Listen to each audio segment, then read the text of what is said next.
오늘의 하나님의 말씀입니다. 암몬왕 나하스가 우리를 치러 오자 주 하나님이 우리의 왕인데도 그것을 보았을 때에 당신들은 안 되겠습니다. 우리를 다스릴 왕이 꼭 있어야 하겠습니다. 하고 나에게 말하였습니다. 이제 당신들이 뽑은 왕, 당신들이 요구한 왕이 여기에 있습니다. 주님께서 주신 왕이 여기에 있습니다.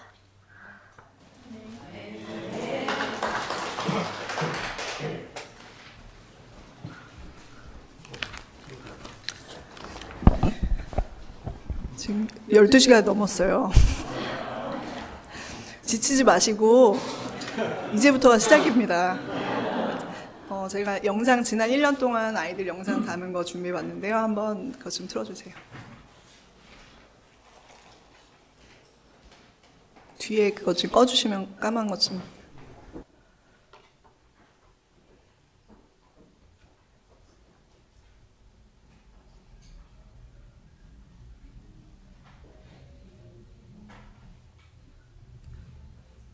그 까만 거를 틀어갖고 스탑된 것 같아요. 다시 틀어주시면.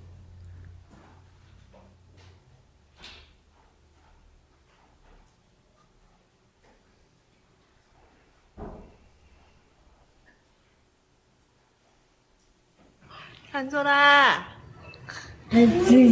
선생님.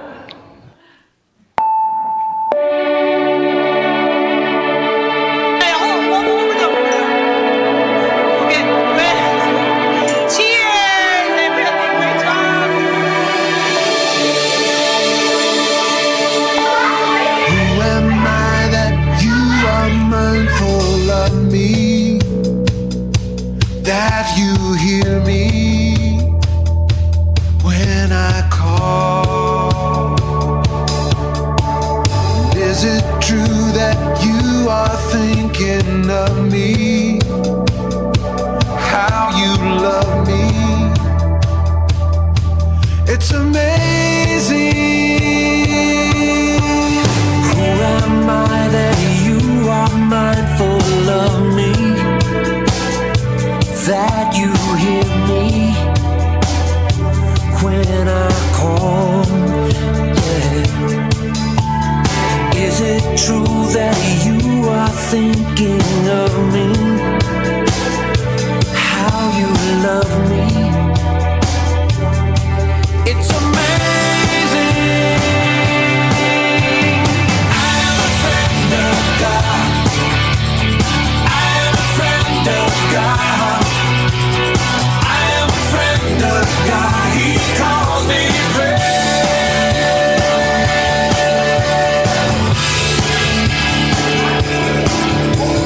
Who am I that you are mindful of me? That you hear me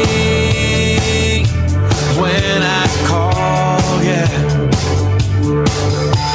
And is it true that you are thinking of me? How you love me? It's amazing, so amazing. It's amazing. I am a friend of God. I am a friend of God. I am a friend of God. He calls me friend.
뭐를 많이 했죠. 먼저는 이렇게 두 선생님들한테 제가 감사의 말씀을 드리고 싶어요. 저희 셋 다 아이들을 그렇게 좋아하지는 않는 성향인데, 근데 하나님이 할 사람이 없었어요, 사실. 근데 하나님이 주시는 마음에 거부하지 않으시고 순종하셔서 아이들을 정말 이렇게 성심성의껏 섬겨주고 계십니다. 그래서 두 분한테 너무 감사하다는 말씀 드리고 싶어요. 제가 가방에 늘 들고 다니는 게 있습니다. 잘 안 보이시죠?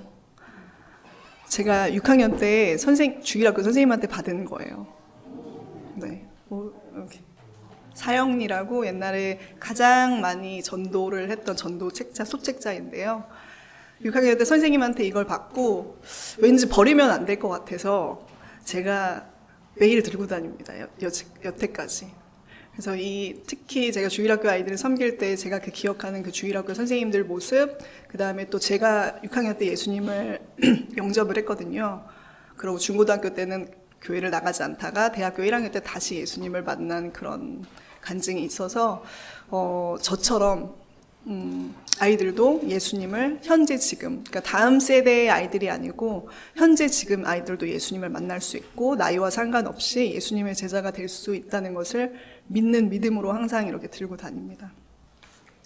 네, 제가 아이들한테 항상 그 슬라이드를 준비를 하거든요. 그래서 졸지 마시라고 또 슬라이드 제가 준비했습니다. 네, 우리 첼시가 만들고 있던 성경책인데요. 저희는 지금 연대기 순으로 제가 처음 유초등부를 맡을 때부터 창세기부터 지금 사무엘상까지 왔어요. 사무엘상은 9번째 책인데요. 먼저 잠시 이렇게 한번 보고 갔으면 좋겠어요. 창세기 제네시스에는 제가 영어 단어를 조금씩 섞을게요. 왜냐면 우리 아이들이 또 모르는 단어가 있어가지고요. 창세기에는 여러분이 아시는 것처럼 창조주 하나님의 그 섭리와 세상을 만드신 질서들이 나와 있죠. 근데 그 전 우주의 하나님께서 개인에게 찾아오십니다. 아브라함에게 찾아오시고 이삭에게 찾아오시고 야곱에게 찾아오셔서 하나님의 그 사랑의 교제들을 설명하는 책이지요. 그 다음에 출애굽기부터 그 5번째 디우테로노미 그 책까지는 하나님께서 광야에서의 40년을 이렇게 다루고 계십니다. 야곱을 통해서 하나님이 먼저 보낸 요셉을 통해서 그리고 또 야곱의 70명의 가족을 통해서 이집트로 기근을 만나서 가뭄이 들어서 먹을 것이 없어서 이민을 오게 되고요. 그 다음에 그곳에서 400년가량을 이스라엘 백성들이 노예 생활을 하게 되지요. 그렇게 노예 생활을 하다가 하나님께서 그들의 부르짖음에 응답하셔서 이제 이스라엘에서 출애굽을 시키시기 전에 바로왕이 절대 순종을 하지 않자 하나님께서 10가지 재앙을 통해서 그 강팍한 마음을 이렇게 만지시고 또 나오게 됩니다. 그리고 40년 동안 하나님께서 어떻게 광야에서 이들을 먹이시고 입히시고 이들은 400년 동안 이민 후손으로 이집트에 살았기 때문에 하나님을 제대로 알지 못했지만 하나님께서 이 광야 생활을 통해서 하나님의 법, 하나님의 예배, 어떻게 예배 드리는지 그런 것들을 다 다시금 이렇게 리셋을 하셔서 말씀을 해주고 계신 책들이죠. 그 다음에 5번째, 6번째, 7번째 책들은 여호수아, 그 다음에 사사기, 룻기인데요. 드디어 그 하나님께서 40년 후에 인도하신 그 가나안 땅, 약속의 땅으로 들어오는데요. 들어와서 전쟁을 많이 치르고 그 다음에 그곳에 정착하게 됩니다. 처음에 아브라함에게 부르셨던 그 가나안 땅이 다시금 몇백 년 만에 돌아오게 되고 또 성공적인 전쟁을 통하여서 이제 정착을 하는데 12지파대로 이렇게 땅을 나누고 그림처럼 그리고 이제 사사기의 이 역사가 시작이 되죠. 근데 사사기는 여러분 잘 아시는 것처럼 죄의 악순환입니다. 계속해서 돌고 죄를 범죄해서 하나님께서 이웃 나라들을 보내시고 또 사람들이 회개하고 또 하나님이 사사를 통해서 구원하시고 하지만 또다시 이내 우상의 마음을 뺏겨버리고 돌고 도는 중에 하나님께서 오늘의 이 정말 어두웠던 때거든요. 사사기 말기에는 그 제사장들, 종교 지도자들의 타락, 그 다음에 서로가 서로를 죽여서 한 지파가 거의 전멸이 나서 남자들이 없어질 정도로 동족 상잔이 일어나는 그런 아주 끔찍한 그 죄의 시대에 있을 때, 이렇게 어두울 때 하나님께서 경건한 부모, 예배자 엄마 아빠를 통해, 기도하는 엄마 아빠를 통해서 사무엘을 낳으십니다. 그게 바로 오늘 제가 전하고 싶은 그 사무엘 이야기인데요. 사무엘이 평생 동안 하나님 앞에 구별되어지고 그렇게 크고 또 이제 평생 동안 좌로나 우로나 치우치지 않고 하나님의 길을 곧게 걸었는데 그리고 이제 할아버지가 됐지요. 그래서 후계자를 세워야 합니다. 이제 후계자를 세워야 하는데 두 아들들을 세우려고 했는데 그 두 아들들이 아버지와 같지 않았어요. 아버지는 평생을 하나님 앞에 이렇게 뒤벌이 돼서 그렇게 따라갔지만 두 아들들은 뇌물을 받고 또 그게 굳게 판결을 하고 이렇게 해서 백성들이 이렇게 찾아오게 됩니다. 찾아와서 하는 말이 이제 모든 이방 나라들처럼 우리에게 왕을 세워주셔서 왕이 우리를 다스리게 하여 주십시오. 그러니까 이때까지는 이스라엘 역사에 왕이 존재하지 않았지요. 사사는 리더이기도 하면서 전쟁에 나가서 그 전쟁을 인도하는 그 지휘하는 지휘관이기도 하면서 그 영적인 리더, 그다음 그 백성의 리더가 되는 그 사사 시대였는데 왕을 세워달라고 하지요. 왕. 이들에게 왕이 없었을까요? 그동안? 왕이 없었죠. 사실 왕이 없고 사사가 다스렸었죠.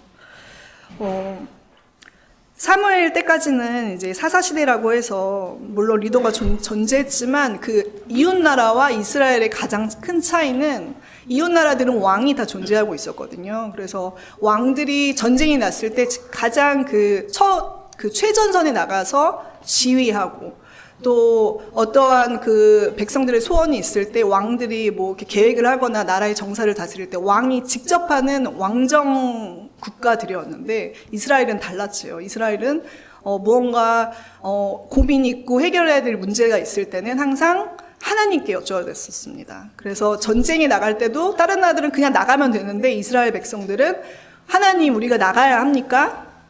하나님 우리가 이렇게 또 그 스트레티지를 이렇게 짜서 가야 됩니까? 하고 계속 이렇게 물었어요. 그래서 물어서 순종하면 이기는 전쟁이었고 물어서 불순종하면 패하는 그런 하나님이 직접 다스리시는 그런 나라였죠.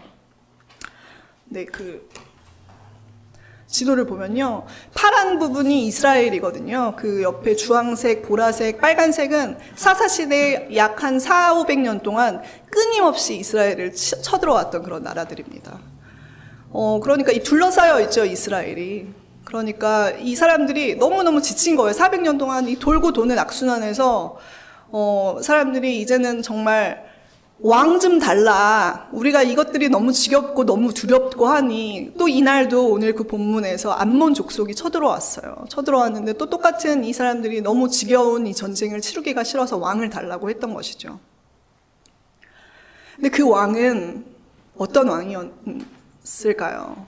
그 왕은 눈에 보이는 왕이었습니다. 사실 이 사람들에게 이스라엘 백성들의 왕이 없던 것이 아니죠. 왕이 계셨죠. 하나님 되시는 왕이 있었죠. 우리를 다스릴 왕을 세우라라고 했던 그 부르짖음 저편에는 하나님이 버젓이 계시지만 하지만 우리에게 우리가 전쟁이 났을 때 그 눈에 보이지 않는 하나님 말고 눈에 보이는 당장 우리를 인도하고 당장 우리를 데리고 나가서 승리를 줄 수 있는 그런 왕을 원했던 것이죠. 다른 나라들처럼 왕을 달라고 합니다. 본문에서. 다른 나라들처럼. 하나님이 직접 다스리는 그런 우리나라 같은 그런 나라가 아니고 옆나라처럼 암몬처럼 블레셋처럼 하나님이 말고 인간이 다스리는 왕을 달라고 요구를 합니다. 이 사람들 그러니까 원했던 왕은 나를 위해 존재할 왕이었던 거죠. 우리가 눈에 보이지 않는 것을 믿는다는 게 참 쉽지가 않잖아요. 근데 이 사람들이 원했던 것은 지금 눈에 보이는 그 다음에 나를 구해줄, 나를 지켜줄, 그 다음에 내가 지금 너무 마음이 불안하고 무서우니 나의 마음을 달래줄, 나를 위해 존재하는 왕을 달라고 했던 것이었습니다. 이스라엘 주변의 국가들에 이렇게 신상들이 있어요. 저 첫 번째, 두 번째 신상들은 바알신, 가나안 땅의 가장 대표적인 신이죠. 바알신, 그 다음 두 번째는 아셰다롯이라는 여신이었고요. 그 다음에 저 물고기 같은 신은 바로 옆에 그 왼쪽에 있었던 나라 블레셋 그 족속의 반은 인간, 반은 물고기였던 그 다곤이라는 신이었고요. 그 다음에 아래는 이집트의 태양신, 가장 최고의 신이었습니다. 그러니까 이때 고대 사회에는 신상이 없이는 신이 없이는 살아갈 수가 없죠. 그러니까 저 신들은 산과 이렇게 직결이 되어져서 농경의 신, 고대 사회 신들이 다 그렇잖아요. 농경의 신, 농경 생활을 하기 때문에 풍요의 신, 하늘의 신, 아니면은 전쟁을 위해서 전쟁의 신, 승리의 신.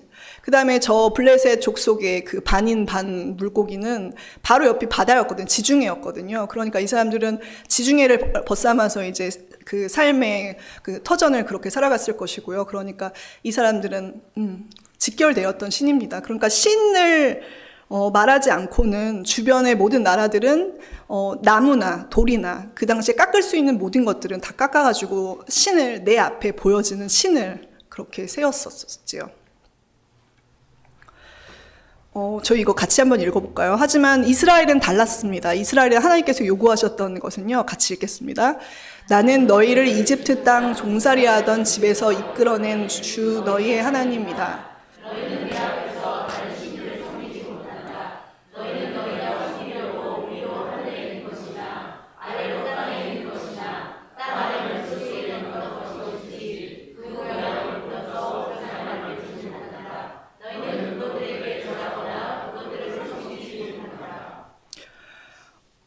참 획기적인 것이죠. 이 모든 신을 논하지 않고는 성립이 되지 않는 고대 사회였는데, 이 고대 사회에서 그 신상을 깎지 말라는 의미는 혁명적인 의미잖아요.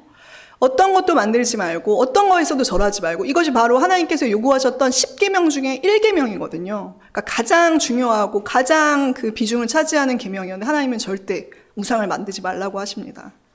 근데 고대 사회에만 신상이 존재하는 게 아니죠. 그 요즘 종교도 한번 볼게요. 신상에다 대고 절하는 종교가 아직도 많습니다. 불교도 그렇고요. 저 아래 코끼리는 힌두교의 3대 신 중에 하나고, 동남아시아 가면 코끼리 신이 가장 많이 볼 수 있는 그런 신상이고요. 저 소녀는 만 5살이 되면 이렇게 입봉하는 그런 신인데요.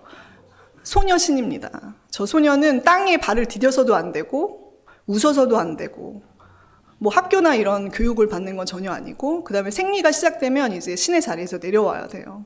그러니까 아이들이 성장해야 될 시기에 발을 걷지를 않으니까 아이들이 온 몸에 온전치가 않아요. 근데 아직도 쿠마리라는 여신이거든요.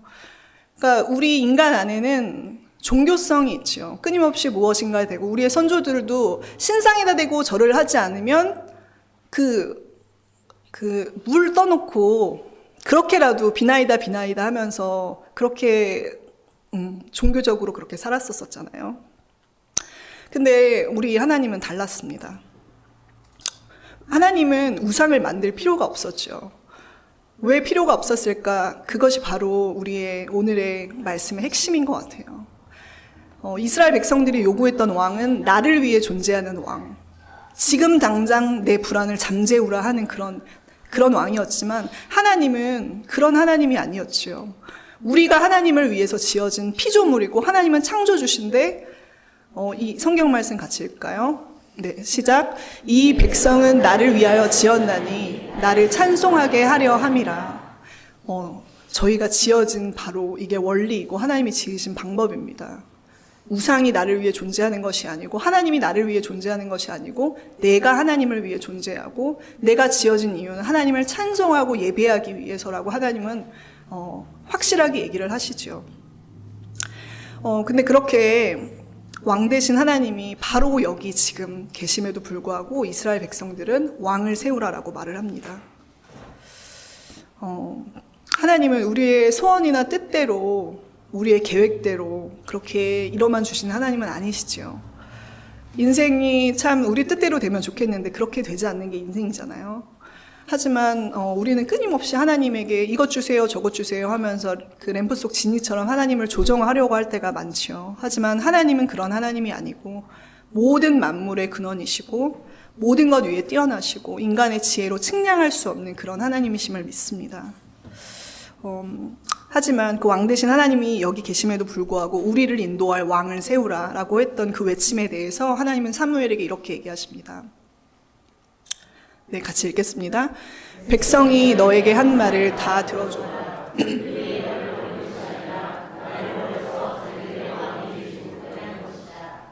네, 하나님이 정확히 아셨지요. 나를 버린 것이다. 왕을 나 외에 또 다른 왕을 세운 것은 나를 버린 것이라고 하나님께서 말씀하십니다. 이뿐만 아니라 사무엘이 고별 설교를 할 때 그 이스라엘의 백성에게 이렇게 얘기를 합니다. 너희가 왕을 세우라고 했던 그 외침은 큰 죄악이라고 얘기를 합니다. 결코 가벼이 넘길 수 없는 교만의 죄고 또 버젓이 살아있는 하나님이 계시지 않다라고 하는 그 부정의 죄라고 얘기를 합니다. 그래서 무엇보다도 하나님이 보시기에 얼마나 큰 죄악이었는지 그걸 갖다가 밝히 알게 하시기 위해서 마른 하늘에 벼락과 천둥과 비가 내리는 그런 일을 하나님께서 하셨을 때 사람들이 이제 몹시 두려워합니다. 우리의 죄가 이렇게 컸구나. 왕을 달라고 요구했던 그 죄가 이렇게 큰 것이구나. 이렇게 알면서 그 죄악을 고백하면서 사무엘에게 자신들이 죽지 않도록 저 지금 벼락이 떨어져서 내가 죽지 않도록 기도해달라라고 그렇게 얘기합니다. 하지만 사무엘의 입을 빌어서 하나님은 이렇게 얘기를 하시죠. 두려워하지 마십시오. 당신들이 모든 악행을 저지른 것은 사실이나 이제부터는 주님을 따르는 길에서 벗어나지 말고 마음을 다 바쳐 주님을 섬기십시오. 도움을 주지도 못하고 구원하지도 못하는 쓸데없는 우상에게 반하여 그것을 따르는 일이 없도록 하십시오. 그것들은 헛된 것입니다. 당신들은 주님만을 두려워하며 마음을 다 바쳐 진실하게 그분만을 섬기십시오. 이 이후에도 길게 얘기를 하는데요. 내가 너희를 처음 조성했을 때부터 이집트에서 내가 너희를 부를 때부터 너희는 우상을 세우기를 습관화하고 어느 한 번 하나님 앞에 온전히 순종한 적이 없었다라고 그렇게 얘기를 하시면서 왕을 세운 것에 대한 하나님 자신의 그 슬픔이나 그 비애들에 대해서 하나님이 얘기를 하세요. 그렇다면 그 왕을 세워달라고 했던 그 부르심에 하나님께서 세워주셨는데요. 그들의 요청과 광고대로 하나님께서 세워주셨는데 그 왕이 어떻게 했을까요? 그 왕은 백성들이 요구했던 것처럼 정말 완벽하고 용맹하고 전쟁에서 우리를 승리로 이끌어서 이 암몬 족속과 블레셋 족속으로부터 지금 당장 나를 구원해줄 왕이 되었는지 한번 그거를 보고 싶습니다.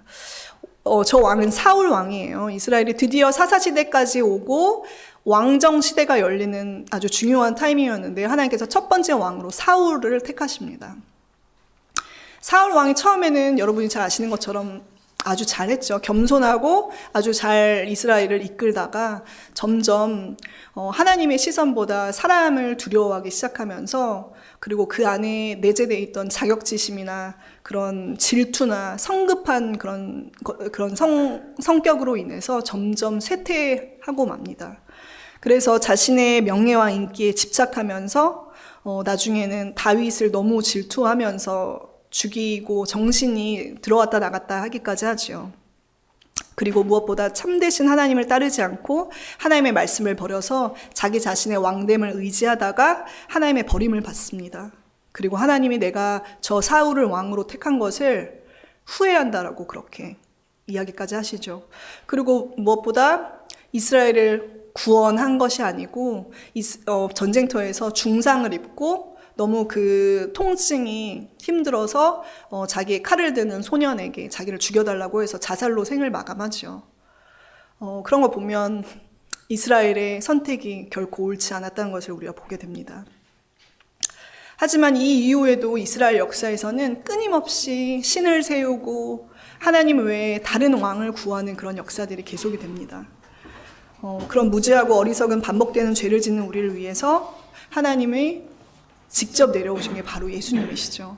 하다 선지자도 보내고 하나님 말씀도 보내고 적들을 보내서 훈계도 해보고 하지만 절대 돌이키지 않는 그 이스라엘 백성들에게 하나님이 보다 못해 왕자를 버리시고 바로 내려오시는 게 예수님이시잖아요. 그래서 예수님은 우리의 왕 되십니다. 예수님이 이 땅에 오셨을 때 사람들이 외치지요. 신실하게 쫓아다니던 그런 군중도 있었지만 또 많은 적지 않은 그런 군중들이 지금 우리에게 표적과 기적을 보여서 너의 구원자 되심을 증명해라. 너의 하나님됨을 증명하라고 끊임없이 그렇게 쫓아다니면서 얘기합니다. 하지만 예수님은 내가 너희에게 보일 것은 요나의 표적 외에는 없다. 3일 동안 저 깊은 심해 흑암에 들어갔다가 3일째 되는 날 물고기에서 나오면서 부활을 하는 그것은 바로 우리 예수님의 십자가를 보여주는 사건이죠. 그렇게 기적과 표적을 통해서 예수님의 왕되심을 증명하라고 했던 그 사람들에게 예수님은 내가 보일 것은 너희에게 십자가와 부활밖에 없다라고 얘기하십니다. 그리고 십자가에서 돌아가실 때 또 사람들이 외치지요. 네가 당장 이곳에 내려와 봐라. 네가 만약에 하나님의 아들이거든.